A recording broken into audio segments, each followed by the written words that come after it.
उत्तराखंड का यूपी के साथ 21 साल से जो विवाद चला आ रहा था परिसंपत्ति का, सुलझाने के लिए लखनऊ में बैठक हुई है। इस दौरान सीएम धामी और उत्तर प्रदेश के सीएम योगी आदित्यनाथ शामिल रहे। इस मीटिंग में परिसंपत्तियों का जो विवाद था उस पर ज्यादातर पर सहमति बनती हुई भी दिखाई दी।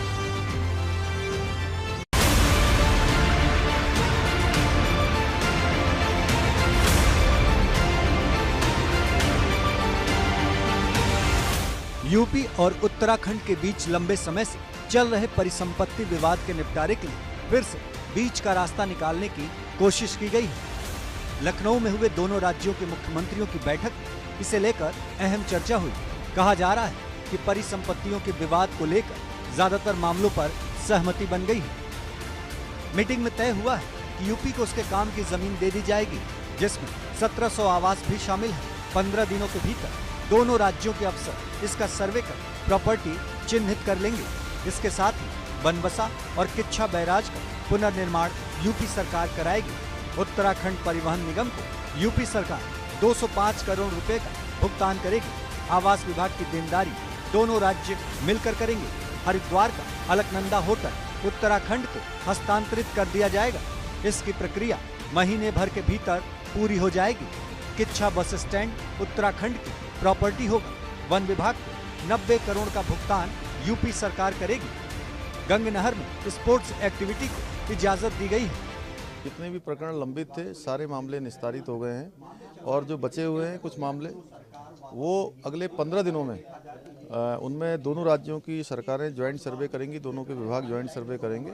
उसके आधार पर जैसे सिंचाई विभाग है, सिंचाई विभाग में 5700 हेक्टेयर भूमि है और 1700 मकान है। जितनी उत्तर प्रदेश को आवश्यकता होगी उत्तर प्रदेश को मिल जाएगी और बाकी उत्तराखंड को होगी। मगर बड़ा सवाल ये है कि इस विवाद के निपटारे के लिए इससे पहले भी कई बार बैठक हो चुकी है, मगर समाधान आज तक नहीं निकल सका। 21 साल का उत्तराखंड, 20 से ज्यादा बैठकें और 20,000 करोड़ से ज्यादा की परिसंपत्तियों का विभाजन, देनदारी, तमाम ऐसे देय हैं जो उत्तर प्रदेश से उत्तराखंड को मिलने हैं। तमाम बैठकें हुई मायावती के साथ, मुलायम सिंह के साथ, अखिलेश यादव के साथ, तमाम अलग अलग सरकारों में अलग अलग मुख्यमंत्रियों ने आपस में परिसंपत्तियों के बंटवारे को लेकर, उनके निस्तारण को लेकर बात तो की, लेकिन उसके बाद नतीजा बहुत ज़्यादा सुखद नहीं रहा।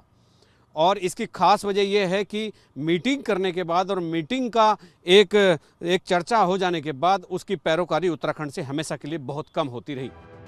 उत्तराखंड और यूपी के बीच पिछले 21 सालों से परिसंपत्तियों के बंटवारे को लेकर विवाद है। उत्तराखंड सिंचाई विभाग की करीब 13,000 हेक्टेयर से अधिक भूमि, 4,000 से अधिक भवनों पर अभी भी यूपी का ही कब्जा बरकरार है। हरिद्वार में कुंभ मेला, कांवड़ मेले की 697 हेक्टेयर भूमि पर यूपी सिंचाई विभाग का कब्जा है। 500 करोड़ की संपत्ति उत्तराखंड परिवहन विभाग की विवादित है। टिहरी डैम पर अभी भी उत्तर प्रदेश का मालिकाना हक है।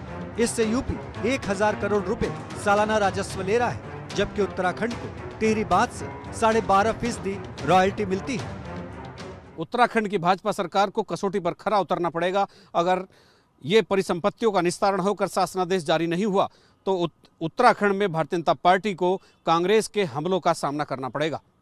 और एक बात और इसमें मैं जोड़ देता हूं कि अगर पुष्कर सिंह धामी इस सारी चीज़ों को कराने में कामयाब हो गए तो वो एक लंबी लकीर यहाँ की राजनीति में खींचकर आगे बढ़ेंगे। अब देखना यही है कि दिसंबर माह जो अभी बचा हुआ है चुनाव आचार संहिता से पहले, उस समयावधि में ये सारी चीज़ें पूरी हो जाती हैं या नहीं।